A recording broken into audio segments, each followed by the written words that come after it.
On today's show, the San Diego Padres get a win in Game 2 of this series against the Detroit Tigers, thanks to the savior in many ways for this Padres team, Mr. Nick Pivetta, breaking down that performance, as well as the Game 1 performance from Dylan Cease and whether we can expect him to finally get to the version of him we've been used to lately, talking about the Padres bullpen, the runners in scoring position problem, and a whole lot more. Let's get to it.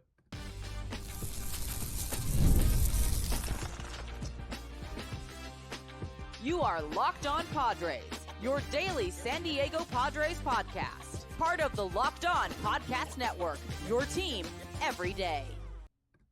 Greetings, ladies and gentlemen, and welcome to another edition of Locked On Padres podcast, which is part of the Locked On Podcast Network, your team every day for Wednesday, April 23rd. As always, I'm your host with sometimes occasionally, but certainly not always the most, Javier Reyes. You can follow me on Twitter /X and Blue Sky at Javipeno, JAVIIPENO, and feel free to reach out on there to have a chance featured on the mailbag, which we did on Monday, so go check that out, guys.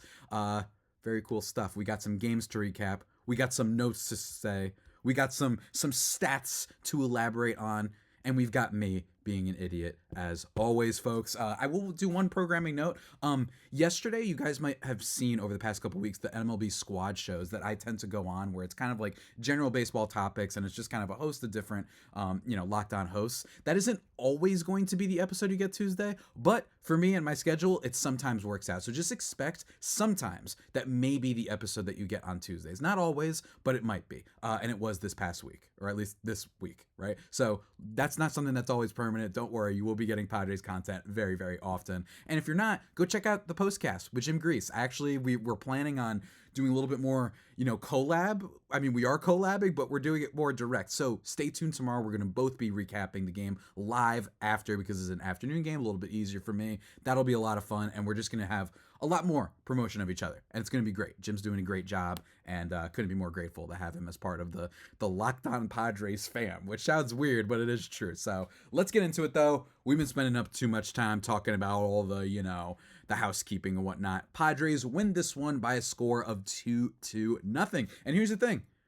This is kind of the first true pitchers duel moment it feels like the Padres have had all year. Now, don't get me wrong. The Padres have had games when they haven't scored a lot. They've had games where the other team hasn't scored a lot, obviously. But it felt like this was truly the tale of two great pitchers, and one of them blinked. Because believe it or not, I actually thought Jack Flaherty in some ways was better in this game than Nick Pivetta. Flaherty, he goes 6 innings, gives up 2 earned runs on 5 hits, 0 walks, and 9 Ks. And the big thing is he gives up a home run to Elias Diaz, right? And it's really funny that Elias Diaz homered just because, at @LO_Padres, the Padres account on Twitter, which everybody should follow too. I was talking about how the Campy's out of hive. You know what I mean? The Campy hive is about to rise again, right? With the way that the catching duo, tandem, whatever you want to call it, has been performing for the Padres so far, right? Like, Elias Diaz is fine, right? He was acquired this offseason as kind of like we just need someone, he's not going to cost much, and he'll hopefully be okay.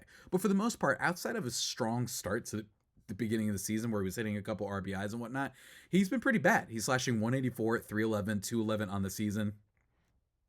I don't think it's going to stay that awful. And then Martin Maldonado, basically after like just a home run or two, he's been just as bad, except not nearly as good with some of the defensive metrics, right? So the catcher tandem isn't great for the Padres right now, but it's also the best that they could have done, right? And with Ethan Salas still, trying to develop, right, as a prospect, it is something to be expected going forward. I do think Elias Diaz can be a guy who can do a little bit better than this. Just a little bit, though. I wouldn't expect anything more from Elias Diaz than maybe a 1-win player. Maybe that would be his absolute maximum. Last year, he was about 0.5.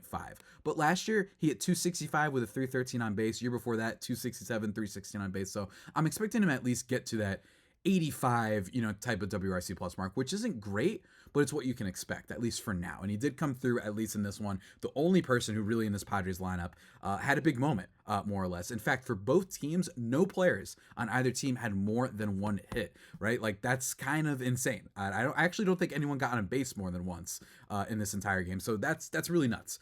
It was a classic pitcher's duel between both teams, and Jack Flaherty thankfully blinked. And again, I do actually think he looked better. He had the 9 strikeouts, which was more than what Pivetta had. And he had 10 whiffs on his knuckle curve on 14 swings. He was just, that thing was amazing. I love me watching a good curveball.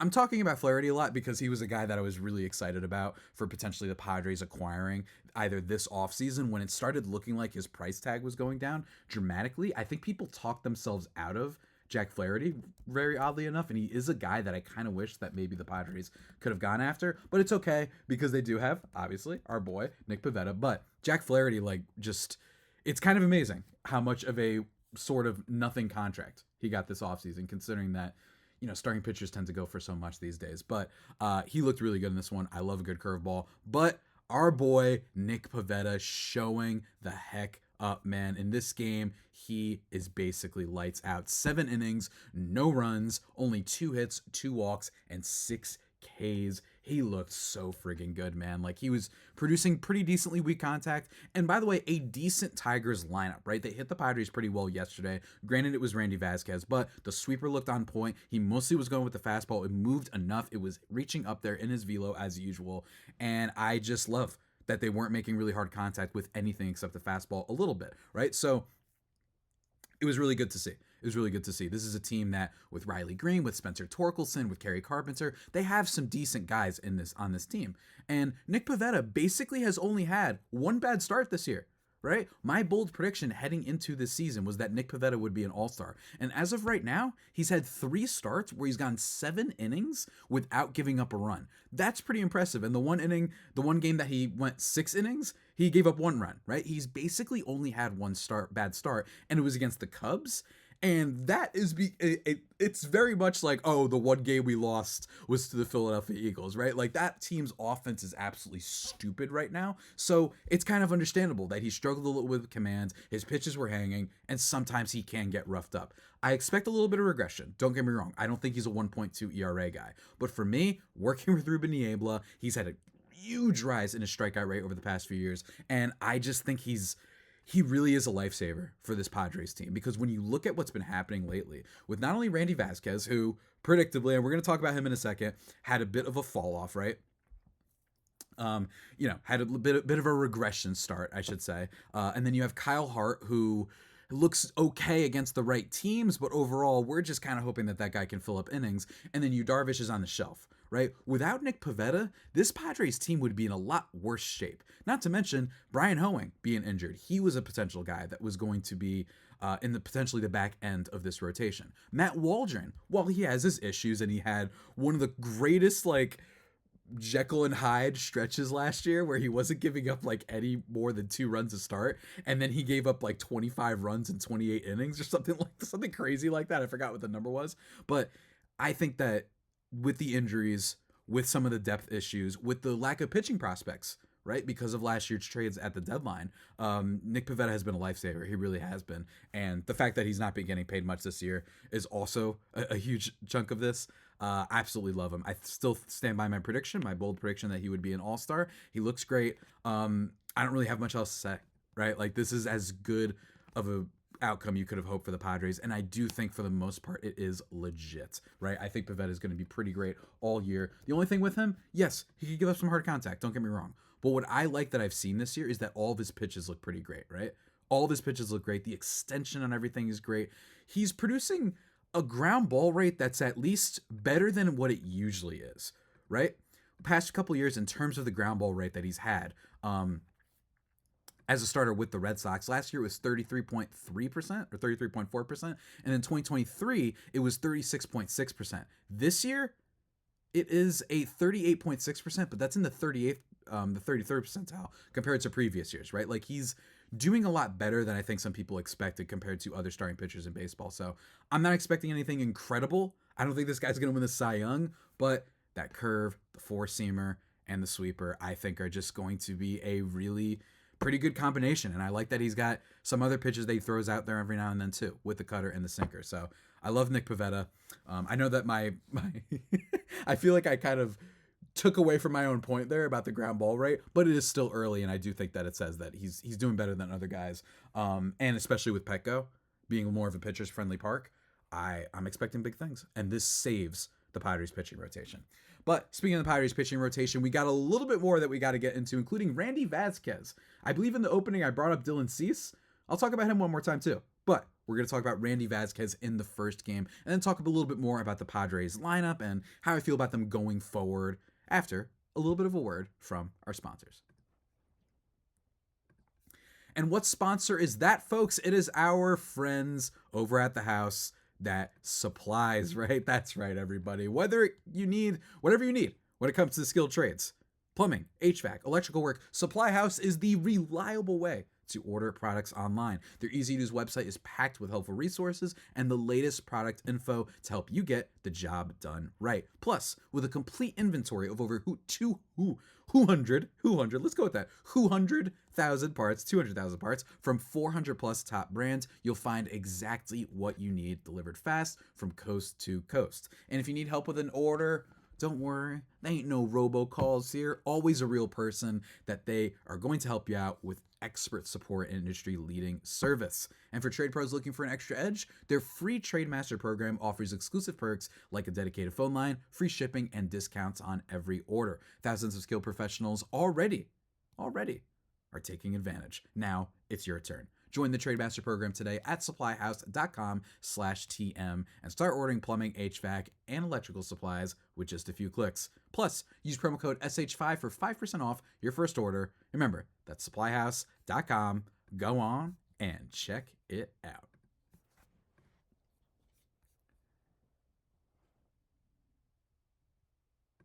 And just like that, everybody, we are back thriving and most certainly vibing here on the Locked On Padres podcast. Remember, go follow me on Twitter /X and Blue Sky at Javipeno, JAVIIPENO. Very good stuff there. Let's talk a little bit more about this game, just a little bit more with the bullpen, which continues to be nearly like a 3/4 of a run better than the second best bullpen in baseball. I am basically not making that up, more or less. Go check out FanGraphs if you think I'm lying, because let me tell you, if I'm lying, I'm dying, guys. This Padres bullpen, I've had two things right this year, right? The one thing that I've had wrong was I thought Tatis was going to steal many bases. That was what I was thinking. I was like, they're going to try and keep him healthy and all these things. That seems to be dead wrong. I think I predicted something with Xander Bogaerts. I forgot what it was exactly. I remember one that I said Yuki Matsui might be the best reliever in this bullpen. I mean, we'll see, right? Things can change. But the things that I've been overall correct about is I was super bullish on this bullpen heading into the year. I'm tooting my own horn for once. That's right. I'm going to do it. Just this one time. I have to. Because this Padres bullpen, the fact that they can throw out a Yuki Matsui in low leverage, the fact that Wandy Peralta, maybe AJ Preller was onto something and last year was just weird and he just didn't know how to strike anybody out. Now he's producing basically no hard contact whatsoever. It's actually kind of insane. I don't know if you guys noticed this about Wandy Peralta. He has had like one of the great like reliever turnarounds I've seen, at least in terms of this team, right? Like it's really, really incredible. He's in the 99th percentile in ground ball rate, right? Like he's just in his 67th percentile in hard hit rate. He's still not getting as many strikeouts as you'd like. But for me, I like that he just gets guys to chase after garbage. That's what he keeps doing. Like every single start, that sinker, he's just throwing it and guys are chasing after it. And it's a ground ball every time. Like he's looked really good. And the fact that those two can be low leverage guys is just an embarrassment of riches. Because then when the games are close, as it was the case last night, again, with a pretty good lineup featuring Gleyber Torres, Riley Green, Kerry Carpenter, Spencer Torkelson having a really nice bounce back season. Jason Adam and Robert Suarez, only one hit but allowed between the two of them. Suarez just going after guys, getting a huge strikeout on Riley Green as well. I mean, come on. Like, what else can you ask for? Robert Suarez, 10 saves on the season. If you listened to me when I was on the Sirius XM fantasy show, when I said that Robert Suarez was one of my stay away guys for drafting, I still stand by it a little bit and what my thinking was, but I just think that I was not expecting the velo to be totally fine. That I mean, I guess that could have been expected, but the velo to be totally fine, but more importantly, that he would still be this aggressive, considering that being aggressive last year gave up more runs in the second half of the season. And more importantly, I didn't expect the changeup to look this dang good, guys. I mean, he looks amazing out there. He looks amazing. And same thing with Jason Adam. Jason Adam has like 27 holds, it feels like, this year. He's been absolutely fantastic. Tagging a pitcher like Jack Flaherty after that performance with a loss is just chef's kiss, especially because Mr. Jack Flaherty went after our boy Manny last year. Manny did not get revenge in this game, unfortunately. But again, I just got to say that one more time. Just like this Pod's bullpen, man. And it's going to get a little bit worse, right? We're being spoiled by them, which is why we're going to have to talk about the Padres offense in a little bit. But first, let's talk about yesterday's game really, really quickly. Randy Vasquez, if people were surprised by how poor he was last game, you shouldn't be. I actually tweeted out before the game, prepare for the kind of regression start. Padres offense did okay in this one. Don't get me wrong. Gavin Sheets homered. We got a couple RBIs from Tatis and him, as well as Tirso Ornelas had a sacrifice in this game. Oscar Gonzalez went 2 for 4 with an RBI. Like, you did get some offense in this game. But unfortunately, Randy Vasquez was a mess. They just couldn't make it past him. Only 2 innings in this one, 6 earned runs on 5 hits, 3 walks, and 1 K. It was coming. Right. And look, I am still a little bit optimistic that Randy Vasquez can be an okay 5. I do believe that. I think there's a world in which he can produce enough innings that this guy helps them out until potentially the deadline, or potentially someone else is healthy, like a Brian Hoeing. Maybe Steven Kolek gets called up from the minors or anything like that. We could see that, right? I haven't heard necessarily like he's killing it down there, but maybe that happens. I think Randy can still be a guy that gives us at least some value, but the reason why you should have expected it, he had, among all qualified starting pitchers, the largest discrepancy in ERA, which is about like a 1.6 or whatever it was before, and let me actually look at that right now. He had a Randy Vasquez, you absolute devil magic man. He had an ERA of 1.74 heading into that start. And before that, his expected ERA was like 5.65, guys. And the reason for that is because he walks way too many batters. He's in the 17th percentile of walk rate. He has not had a single game this year where he struck out more batters than he has walked. The best he's had was when he walked 2 and struck out 2, just to give you an idea of that, right? Yes, he is good at limiting hard contact. He's pretty decent at that. But it doesn't matter when you're facing hitters who are just going to totally settle for just getting some singles every now and then through the sides of the infield, and when you're just giving free passes like that. The reason why I'm optimistic, though, is still because I like the cutter. I do. I know that the numbers on it aren't incredible right now, where they're batting .423 against it, but I just think that the combination of that cutter and sweeper being just a little bit better, adding the cutter in general, just throwing it a little bit more, I think he can do better against lefties. Randy Vasquez last year, among all qualified starters, was giving up the worst OPS against lefties. I just think that if he uses that at the right time, he can get some batters jammed and be okay. But I'm not like gonna take that with me to the grave or anything like that. I'm not dying on that hill.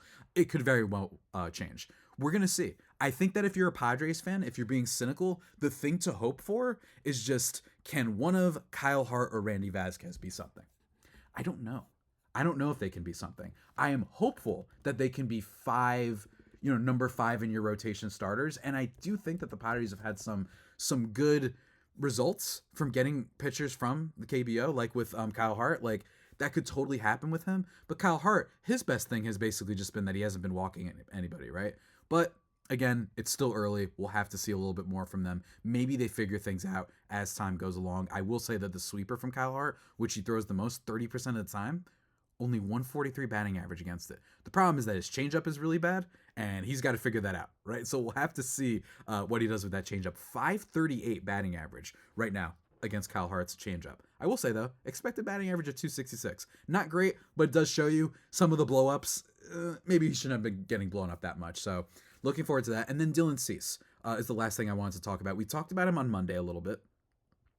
But for me, Cease, like, they're going to really need, until we figure out what the rest of this rotation is, whether they can get Matt Waldron back at any point this season, whether they can get Yu Darvish back soon enough. I haven't heard an update on him just yet.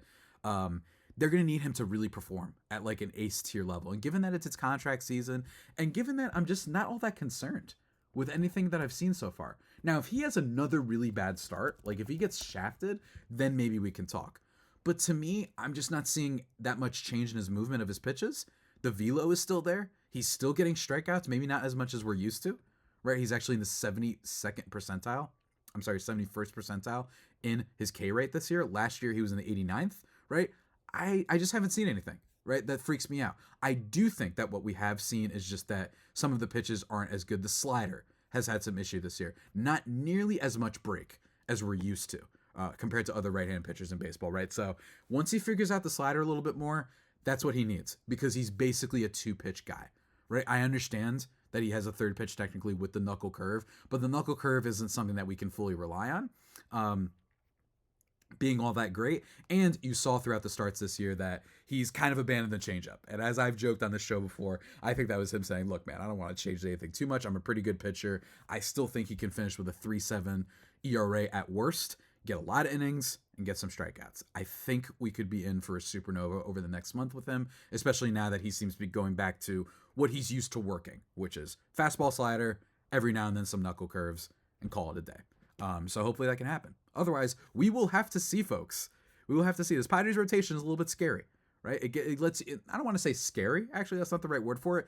There's still some questions with this Padres rotation. And just because Randy Vasquez had a 1.6 ERA, like heading against this, does not mean that they're 5 deep or anything like that. We're going to see, though, tomorrow when Kyle Hart, or today, if you're watching this today, Kyle Hart, 6.48 ERA versus Reese Olson. What version of Kyle Hart do we get? Do we see the sweeper working a little bit better? I'm very curious to see what we have here. If he gets blown up, then we really got to start talking about it, and we got to start seeing if there's any sort of options for the minors, whether Brian Holman can come back at some point, whether Kolek can come back. We'll have to see, because it will be a thing if you just have 2 guys that are this bad at the back end of the rotation. But I'm optimistic. I am. I truly am. But folks, that's not all. We got to talk a little bit about the rest of the Padres lineup that has been bombarded, folks. And a lot of people have been messaging me about this. By a lot, I mean 3. But even still, that counts here on Locked On Padres, guys. And we're going to talk about that after a few words from our sponsors. And our sponsor for the second segment of this show is one that is delicious, folks. And that is the good folks over at... I keep saying folks too much. I wish I had a zapper. I wish you guys had a zapper that you could zap me when I say folks too much. Anyway, crack into a good source of protein with wonderful pistachios, guys. It is one of the highest protein nuts. Each 1 ounce serving has 6 grams of protein, giving you over 10% of your daily value. Plus, they're packed with fiber and better for you unsaturated fats to help you feel full longer. Very good, right? Especially like me, when you're trying to eat a little bit healthier, trying to manage that appetite. Well, Wonderful Pistachios is great. Man, let me tell you, and they got a bunch of different flavors. They got more of a honey, spicy flavor. You want to check that out. And they have a no shells variety too. Me personally, I like the shells variety. I don't have the package with me right now, so you might be thinking I'm a fraud, but I'm not, because real everydayers know that I've had this on the show before. But I like just cracking it open. It's just nice. I don't know why. It's just something to do with my hands maybe sometimes. And I appreciate it so much. Very much love Wonderful Pistachios. So get snackin' and get crackin' with the snack that packs a protein punch. Visit wonderfulpistachios.com to learn more. Go check it out.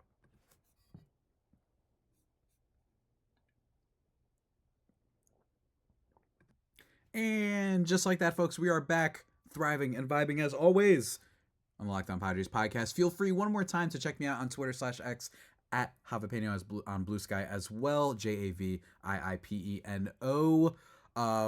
Yeah, good stuff. Padres, man. Padres baseball. Gotta love it.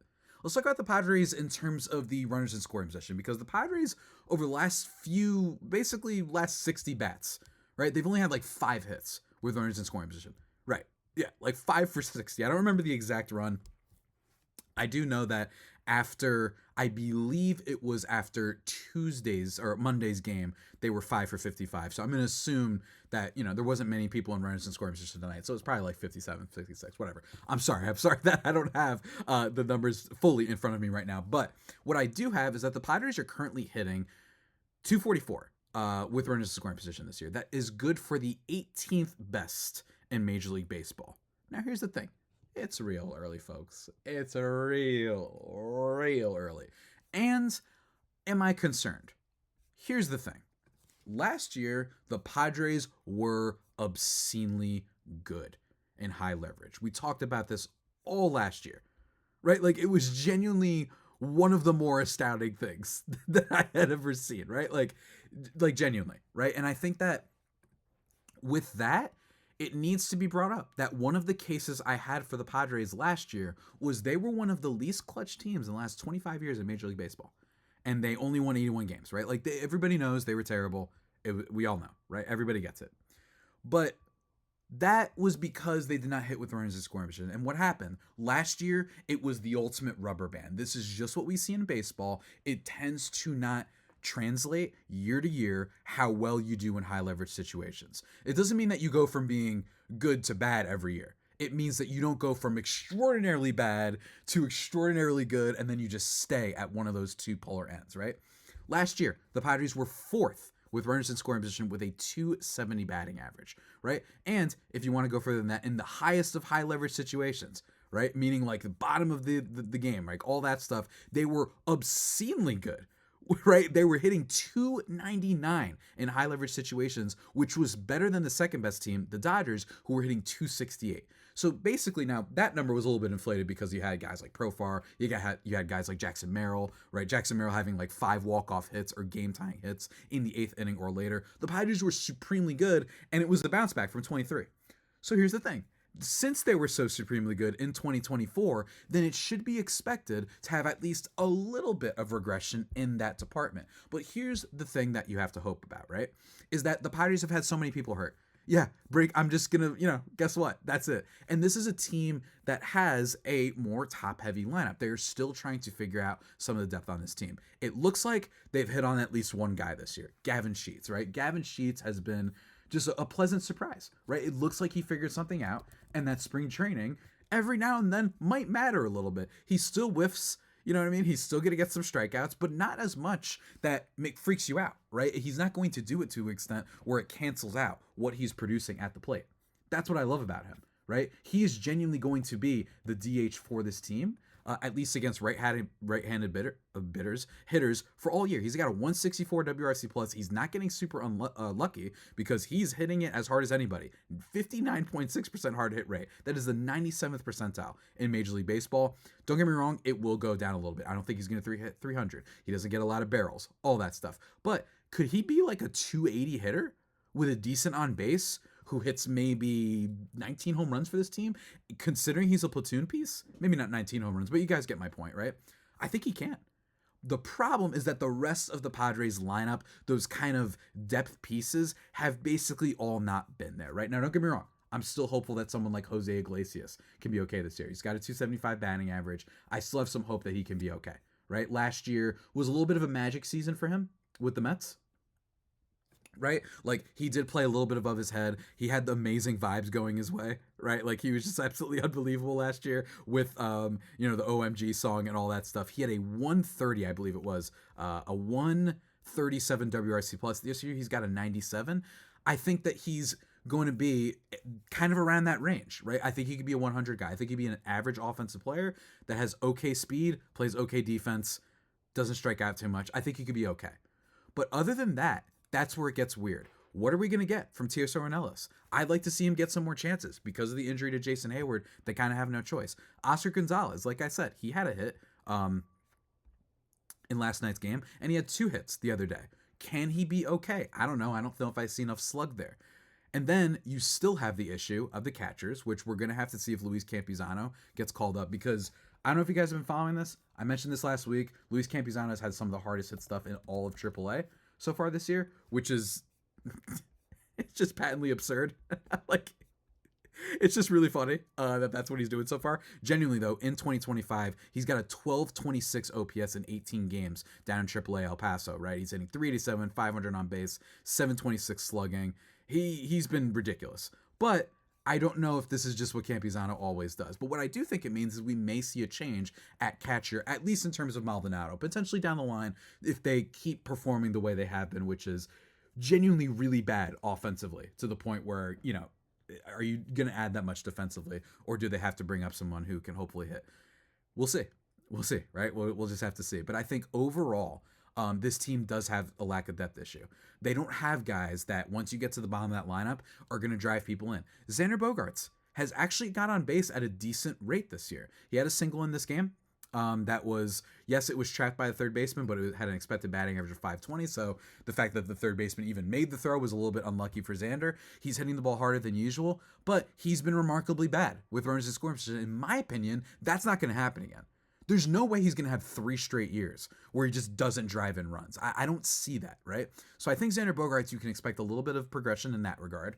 A little bit, though, right? I still think this is a guy that might have like a 118 WRC plus by the end of the year at best, right? Like I'm still a little bit worried about him. Still 0 home runs on for him on the year so far. But it's really important to note that this is a top heavy team with the lineup. And in my opinion, most teams are like this. But I'm okay with hoping that the lineup ends up that our best guys, we got Tatis, Merrill, Machado. We know about that. Then you've got Jake Cronenworth and Luis Arraez in the second tier. And Xander Bogaerts maybe in the second tier. And then you've got Jose Iglesias. Is Tirso or Oscar Gonzalez, can one of those guys be okay? That's not the craziest thing to hope for. And then you've got Gavin Sheets, who's new, and he might be in tier 3, tier 2, whatever of this Padres lineup. That's good because Jackson Merrill and Fernando Tatis Jr. might combine for like 11 WAR this year. Like I could totally see that, probably more. I could see 15 more. I mean, I could really see it. I just think that Jackson Merrill's a freak. And Jake Cronenworth, by the way, at second base, I think he's going to be even better this year because he's got a decent glove over there. He's been very valuable before. And when it comes to the batting, he was really good, guys. Like, he was doing really well this year. He was doing a lot better against lefties. He's pulling the ball more, and I think that that's really good for him, especially in Petco.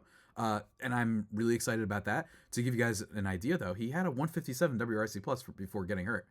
Like, I think that he can be a 120 guy. I actually do. I know that sounds crazy, but I'm buying into Jake Cronenworth. I think he can be really good this year. So I'm not freaking out too much about the runners in scoring position thing because the rubber band effect of performing in the clutch, I think the only way that the Padres would go from being as great last year and being like, now they're going to be bad is if they lost people in the lineup, right? If they didn't have Tatis, if they didn't have Merrill, then I'd be like, yeah, I don't think they're going to be able to find Higgy, Solano, and Profar type of batters that are just going to clean, the rest of the lineup and just be awesome depth pieces that make their lineup just kind of a nightmare 1 through 9, right? So I don't know if that's going to happen this year, but I do think that they're going to get enough. And even if they don't, the bullpen's legit. I still feel good about the rotation. It's still going to be a competitive team, but it's going to be a while, right? The D-backs are good. The Giants are good. The Dodgers are always good. You still got Phillies. You got Mets. You've got a lot of teams to watch out for. The Braves too, frankly. I know they started off slow, but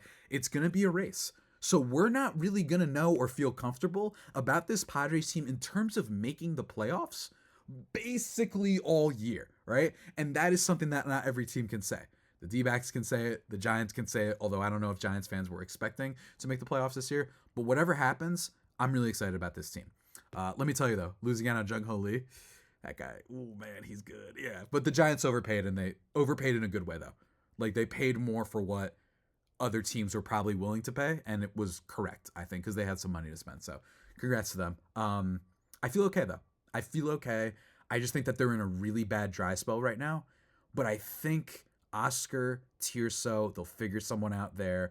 And we haven't even gotten into trade talks. It's way too early, but I think that there are going to be guys out there similar to what the Padres did in 2023. I think they can do that this year. Because this year, I think they might actually be good by the deadline. Instead of just hoping to get back into it, just get a guy who hits lefties well. You know what I mean? Get a bat like that. Ryan Mountcastle, I've talked about before. Maybe bring in a little Jesus Sanchez. There's going to be decent batters out there for non-competitive teams that don't cost every prospect in the world that they can go for. And I think AJ Preller and company did well with going for Garrett Cooper and G-Man Choi last year. I know it didn't end up working out, but they weren't the only ones. That team was cursed.